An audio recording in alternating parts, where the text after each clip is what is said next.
di sisi supply itu yang mempengaruhi penurunan produktivitas itu ya karena ketersediaan bahan baku. Dan tadi Dr. Heri menambahkan bukan cuma hanya bahan baku ketersediaannya, tetapi ada faktor-faktor lain yang bisa yang berpengaruh terhadap penurunan produksi dan produktivitas dari agroindustri khususnya di Sulawesi Utara. Tadi kan sudah disinggung ya, misalnya tadi soal penerapan teknologi ya, yang mungkin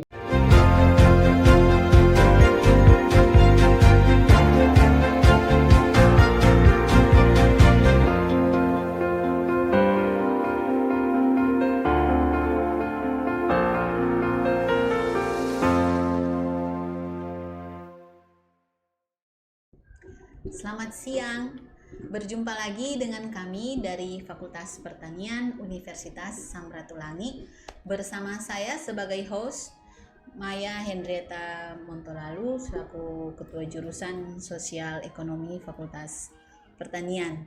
Dan saat ini narasumber yang hadir bersama kami ada 2 orang pakar. Yang pertama, mereka berdua ini adalah pakar pertanian khususnya di bidang agroindustri. Yang pertama, Dr. Insinyur Tommy Ferdi Loloang, MSI. Selamat siang, Ner. Selamat siang. Ner ini adalah alumni dari S3 Teknologi Industri Pertanian, lulusan IPB Bogor. Dan saat ini menjabat sebagai Sekretaris Jurusan Sosial Ekonomi Fakultas Pertanian. Dan yang ketiga, beliau ini juga adalah tenaga ahli pada beberapa kegiatan di beberapa daerah, salah satunya di Kabupaten Minahasa Selatan. Yang kedua, narasumber kita yang kedua, Dr. Heri Fritz Pinatik, STP MSI. Selamat siang, Dr. Heri. Selamat siang, Cimaya. Dr. Heri ini sebagai periset agroindustri biosistem dan juga penulis buku manajemen agroindustri dan penerapan di era revolusi industri 4.0. Dan juga saat ini beliau menjabat sebagai staf ahli pemodelan sistem di bidang agroindustri dan lingkungan di Kabupaten Sitaro dan Bolang Mongondo. Terima kasih sudah bersedia hadir sebagai narasumber kepada kedua menir. Baik, kita lanjut saja dengan topik yang akan kita bicarakan saat ini, yaitu agroindustri, perkembangannya, tantangannya, dan apa yang bisa dilakukan untuk memajukan agroindustri pada khususnya di Sulawesi Utara. Oke, kita lanjut saja dengan pertanyaan yang pertama, itu bagaimana perkembangan agroindustri saat ini pada umumnya. Mungkin bisa mulai dengan Nir Tommy. Terima kasih Cik Maya. Seperti kita ketahui bersama bahwa sektor agroindustri ini merupakan sektor yang sangat krusial, penting dalam perekonomian suatu negara, khususnya Indonesia. Karena sektor ini terkait dengan hajat hidup rakyat, masyarakat, ya. Sektor agroindustri ini merupakan sektor yang banyak menampung tenaga kerja, Di Indonesia saja ada sekitar 9 juta orang itu terlibat dalam kegiatan agroindustri. Dan selain itu, kenapa ini sektor yang penting? Karena dilihat dari kontribusi nilai tambah sektor agroindustri terhadap PDB nasional itu cukup signifikan, ya, sekitar 10%, ya. Dan ini juga merupakan sektor yang mempunyai dia penting karena mempunyai keterkaitan ke depan dan ke belakang dengan sektor-sektor yang lain. Jadi itu yang menjadi latar belakang mengapa ini sektor agroindustri ini sangat penting.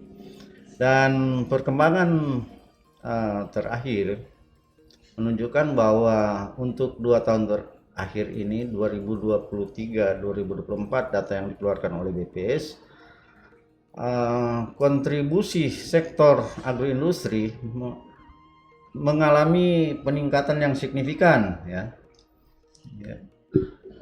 yang cukup signifikan, di mana dia meningkat atau bertumbuh rata-rata sebesar 5% per tahun.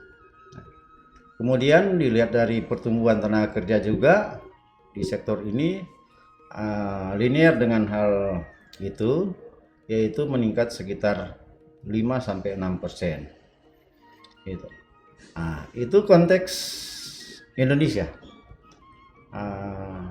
Kalau konteks Sulawesi Utara daerah, ya hampir mirip sebenarnya, ya.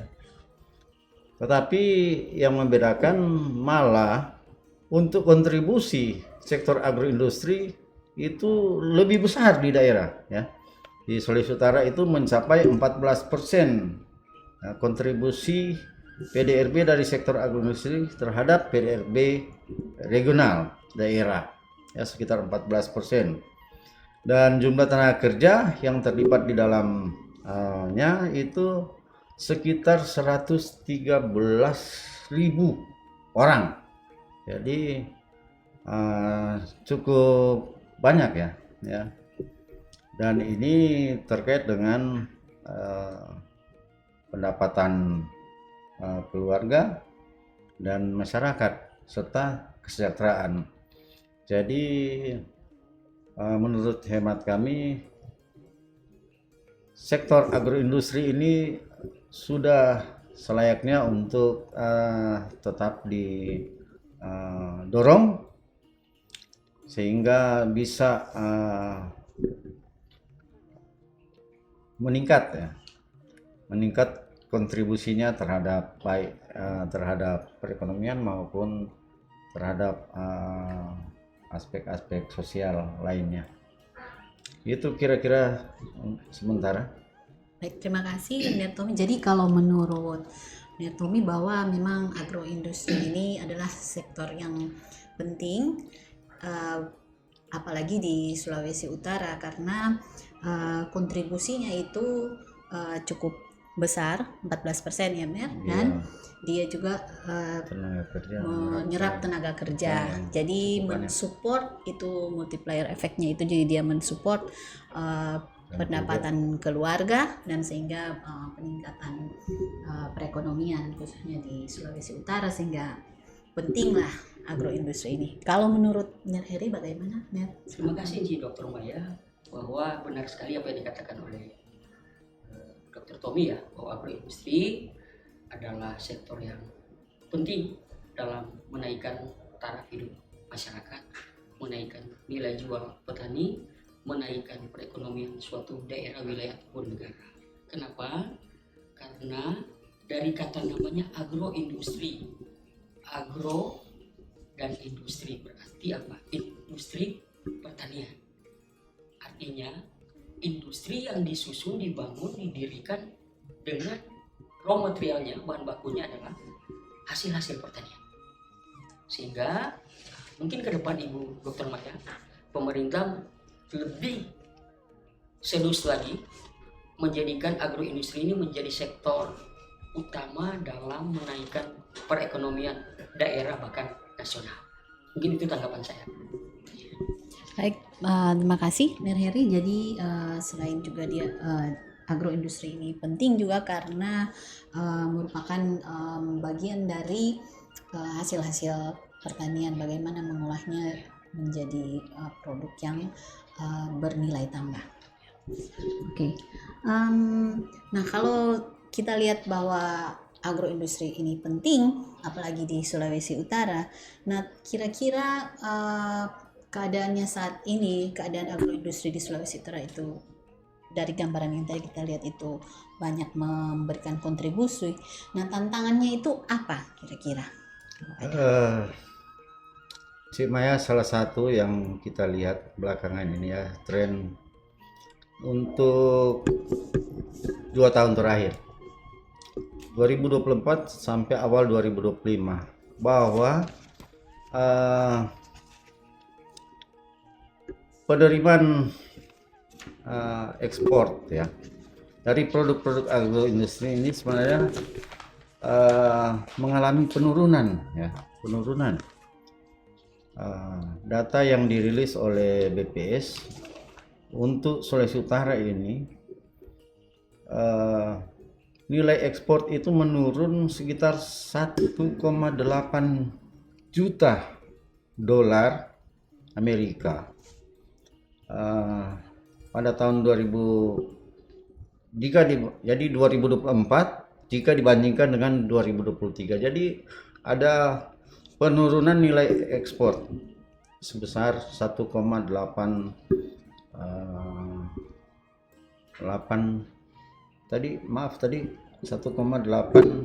juta dolar ya, 1,8 juta dolar. Jadi sebenarnya dari indikator ini ada beberapa hal yang perlu kita cermati di sini ya. Ini mengapa terjadi penurunan ya? Faktor-faktor apa yang kira-kira menyebabkan terjadi penurunan baik volume maupun nilai ekspor itu, khususnya untuk produk agroindustri di Sulawesi Utara. Seperti kita ketahui kan, produk agroindustri Sulawesi Utara yang diekspor itu sebagian besar merupakan industri makanan yang berbasis beberapa komoditi unggulan ya, seperti untuk minyak goreng ya yang diolah dari kelapa itu. Jadi terjadi penurunan jumlah volume ekspor dan tentunya nilai ekspor. Kalau menurut hemat kami, salah satunya dipengaruhi oleh bahan baku. Nah, jadi di sisi penawaran ini suplai bahan baku mengalami penurunan untuk 2-3 tahun terakhir ini, sehingga jumlah produksi menurun. Jadi selain suplai bahan baku yang mengalami penurunan, kalau menurut hemat kami juga dipengaruhi oleh beberapa kondisi eksternal, misalnya keadaan alam ya, cuaca dan iklim. Kita ketahui beberapa tahun terakhir ini iklim tidak menentu, sehingga mempengaruhi produktivitas tanaman kelapa misalnya untuk itu. Jadi jadi dua faktor itu yang menurut hemat kami yang mempengaruhi penurunan jumlah produksi dan penerimaan dari ekspor itu ya, dari untuk beberapa komoditi, bukan hanya kelapa. Tadi saya kasih contoh kelapa ya. Jadi persoalan pertama itu karena penurunan jumlah produksi bahan baku, dan kemudian itu kondisi alam ya, lingkungan. Itu persoalan yang mungkin yang menyebabkan terjadi penurunan tersebut. Itu dari sisi produksi dan ekspor. Ya. Ya memang kalau akhir-akhir ini cuaca dan iklim itu tidak menentu, dan kalau memang di pertanian itu cuaca dan iklim itu sangat juga berpengaruh terhadap produksi bahan baku. Nah, jadi ada dua hal yang menjadi tantangan kalau menurut Tommy, itu penurunan suplai bahan baku yang berefek ke jumlah produksi, dan cuaca dan iklim yang tidak menentu. Nah, kalau menurut Heri bagaimana? Terima kasih Dr. Maya ya. Saya melihat membaginya itu dalam tiga fase, 3 musim. Bahwa sektor agroindustri sama dengan sektor industri yang lain sebelum masa pandemi COVID ya, itu secara grafik naik bahkan meningkat ya. Nanti turun bahkan tidak berjalan itu di masa pandemi COVID. Tetapi setelah pasca pandemi COVID, kita melihat bahwa para pelaku agroindustri ini bangkit. Dalam perspektif saya sebagai seorang perancang model sistem agroindustri, paling tidak ada 3 aktivitas utama dalam kegiatan agroindustri. Mulai dari sektor hulu ke hilir ya, misalnya 3 itu aktivitas penyediaan bahan baku atau procurement faktor. Kemudian aktivitas kedua, processing faktor. Bagaimana mengolah hasil-hasil pertanian dengan adopsi teknologi, baik metode, cara, tekniknya, dengan pendekatan alat dan mesin yang tepat. Baru yang ketiga adalah faktor marketing, pemasaran. Bagaimana pemasaran dalam perspektif kami sebagai seorang yang bertekun di bidang agroindustri dan biosistem, bahwa pemasaran adalah faktor yang paling penting untuk memotret sejauh mana kebutuhan, keinginan pasar, baik pasar lokal, nasional maupun internasional.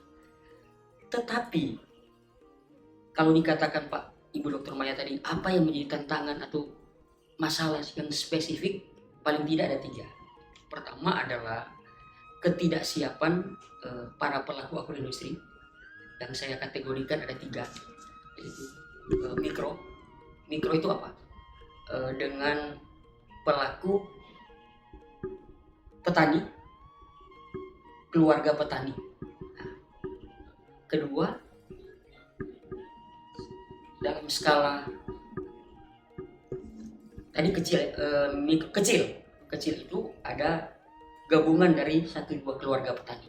Baru menengah ini sudah ada gabungan dari kelompok tani, bahkan melibatkan wirausahaan untuk mengembangkan agroindustri. Dan yang diharapkan sekarang bahwa agroindustri bukan hanya sekedar berada pada sektor UMKM, tapi masuk pada skala pabrikan.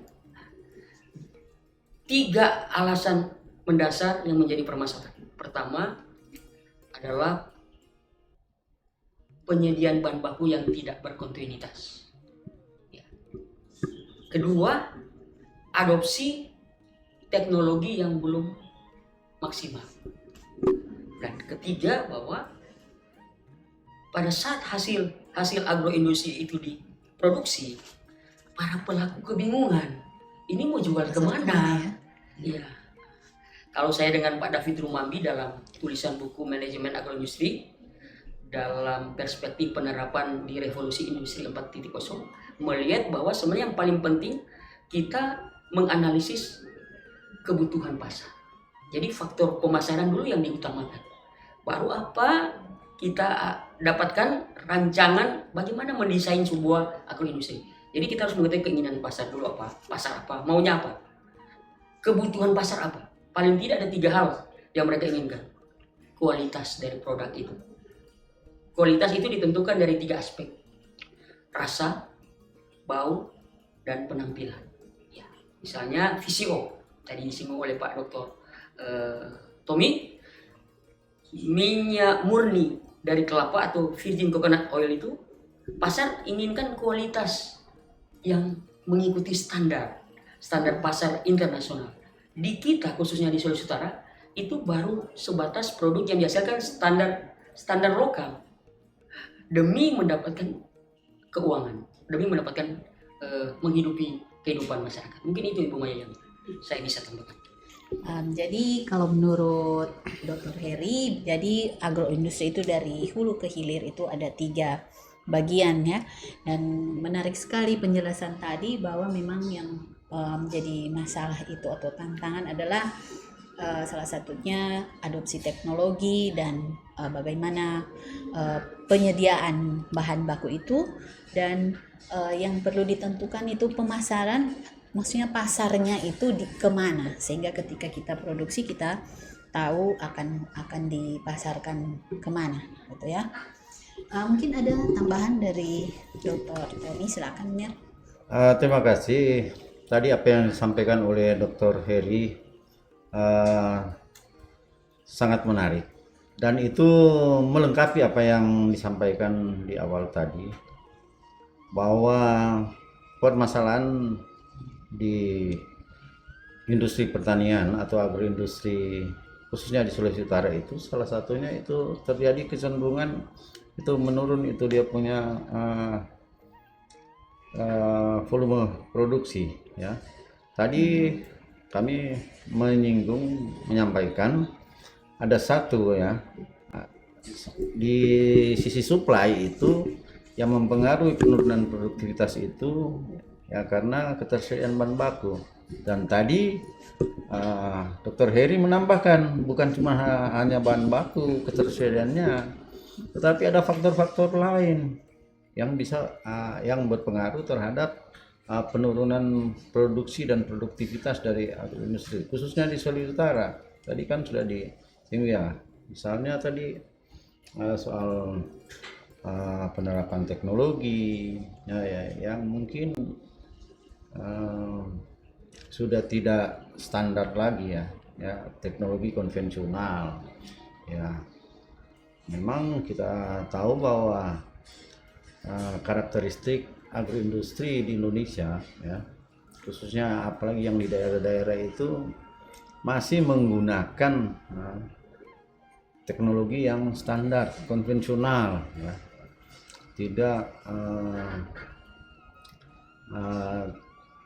Tidak seperti yang diaplikasikan oleh perusahaan-perusahaan agroindustri di negara-negara lain, negara-negara maju seperti Jepang, Cina, dan Israel ya. Contohnya itu. Jadi itu jadi faktor penerapan teknologinya yang masih konvensional yang sudah disinggung tadi, dan beberapa hal seperti misalnya tujuan ya, pasar target kita yang selama ini itu saja ya, itu bisa saja berdampak pada penurunan volume ekspor ya, karena misalnya ada perubahan kebijakan di negara-negara tujuan ekspor itu yang tadinya kita tidak antisipasi. Jadi ke depan ya kita harus perluas pasar itu. Jadi bukan hanya ke pasar-pasar yang selama ini menjadi tujuan ekspor. Jadi kita harus kembangkan itu. Misalnya untuk produk kelapa selama ini kan hanya terbatas pada beberapa negara, terutama di Eropa dan di Cina ya, Cina dan Jepang. Ya, sudah saatnya ke depan demi keberlanjutan agroindustri di daerah ini, coba baik pihak perusahaan maupun pemerintah melakukan inisiasi bagaimana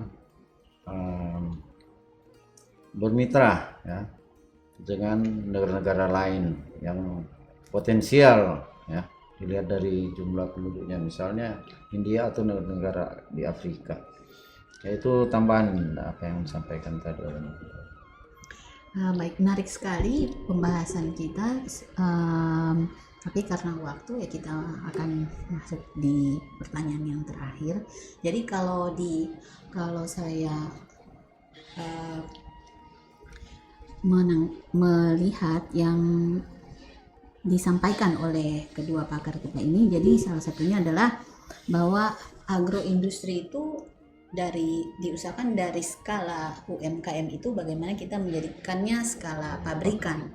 Kemudian bagaimana untuk skala ekspor itu jadi memperluas ke beberapa negara yang lain, atau dibutuhkan kerjasama atau bantuan dari pemerintah untuk membantu keluarga petani ini atau para pelaku agroindustri. Nah, kalau menurut kedua Dr. Heri dan Dr. Tommy ini, bagaimana, apa ada saran ataupun harapan untuk agroindustri kita ini ke depan itu sebaiknya bagaimana? Silakan mulai dari Dr. Heri dulu. Jadi ada pendekatan, namanya pendekatan pentahelix, Ibu Dr. Maya. Jadi pendekatan pentahelix ini bukan hanya melihat pada satu yang mengusahakan, tetapi pentahelix ini melibatkan kolaborasi sinergitas baik pelaku agroindustri, petani, ya, baru sektor swasta. Dalam hal ini bisa saja para investor yang punya keinginan untuk menanamkan investasi, pihak pemerintah itu sendiri sebagai penjaga regulasi dan mediator yang menghubungkan antara pasar luar negeri dan pelaku usaha.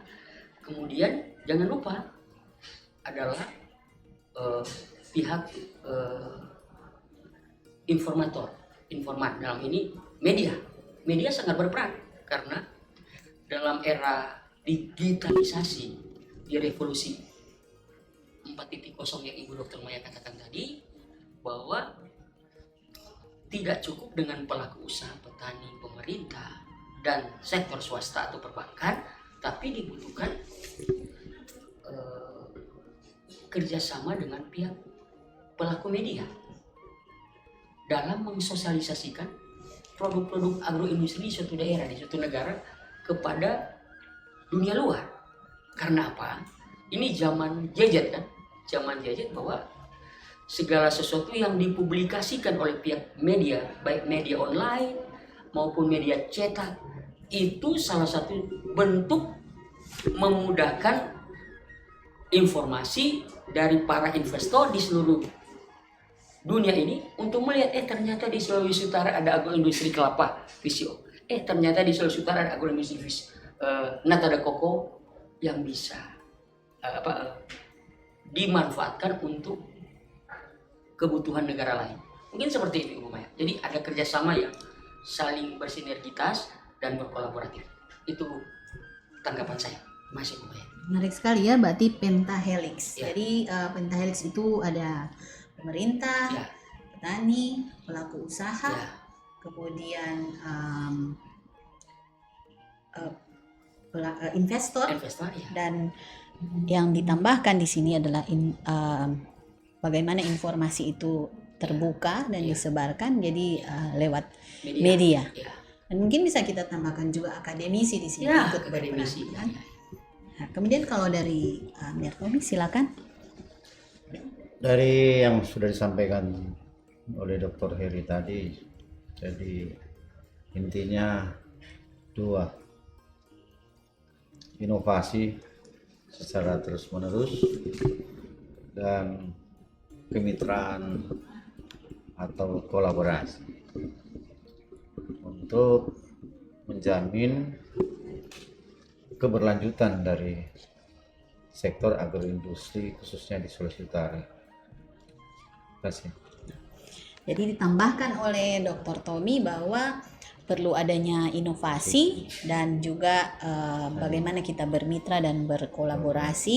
Jadi intinya juga untuk keberlanjutan atau the sustainability of, dari agroindustri itu sendiri, khususnya di Sulawesi Utara. Karena ternyata agroindustri ini adalah sektor yang penting atau prime sektor menurut Heri di dalam perekonomian daerah.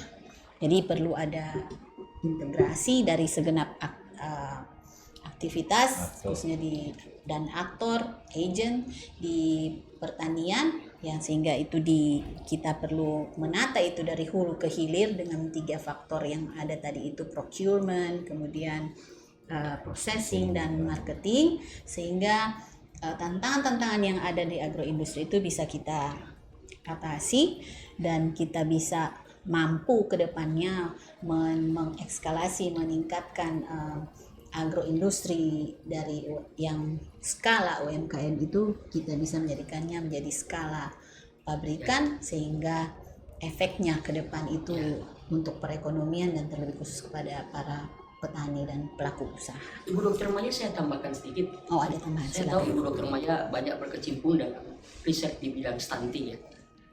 Ternyata agroindustri ini menjadi salah satu industri yang bisa membantu menyelesaikan masalah stunting di satu daerah. Di Sulawesi Utara kan ternyata air kelapa diolah jadi VCO, diolah jadi nata de coco dengan satu sistem agroindustri yang capable, itu bisa secara nyata menurunkan tingkat stunting. Itu yang bisa saya tambahkan. Ya, jadi memang agroindustri itu juga bisa seperti yang dikatakan Dr. Tommy juga dan Dr. Heri, jadi ada jika kita berinovasi maka agroindustri sektor ini bisa juga membantu dari sisi mungkin ketahanan pangan dan masalah kesehatan yang merupakan kesehatan anak ya, stunting. Jadi agroindustri ini penting juga untuk isu-isu SDGs.